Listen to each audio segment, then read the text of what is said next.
কিন্তু আমরা যদি বলি অনেক বলতে পারি, তথ্য নিয়ে বলতে পারি, আমাদের জবাব দিতে পারবেন না। কিন্তু আমরা বলি না, কারণ আপনাদের বিরুদ্ধে আমাদের কোনো হিংসা নাই, কোনো দ্বন্দ্ব নাই। আমরা বুঝাইতে চাই সঠিক পথে আসো হে মুমিন। আমরা বললে বলতে পারি, কিন্তু আমরা বলি না। আমরা যদি বলি জবাব দেওয়ার কোনো সুযোগ তোমাদের নাই। তাকায় দেখছো একটা মাদ্রাসায় অস্ত্র নিয়ে ছাত্ররা মারপিট করে, কোনো প্রমাণ নাই।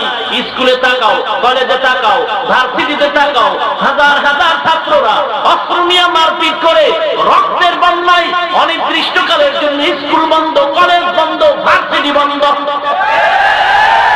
ওখানে কিসের ট্রেনিং হয় আমরা বলি না। তোমরাই চিন্তা করো মুসলমান। আমরা বলি শালীনভাবে বলো, মিথ্যা অপবাদ দিও না।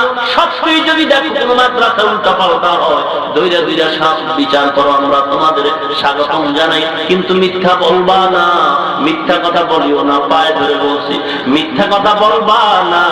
এমন একটা দিন আল্লাহ না করুন যদি হয়, আলেমদের চোখের পানি যদি পড়ে যায়, তুই ঘুমের ঘরে এমন বোবা হয়ে যাবি, দুনিয়ার কোন ডাক্তার তোর জবানটা খুলতে পারবে না।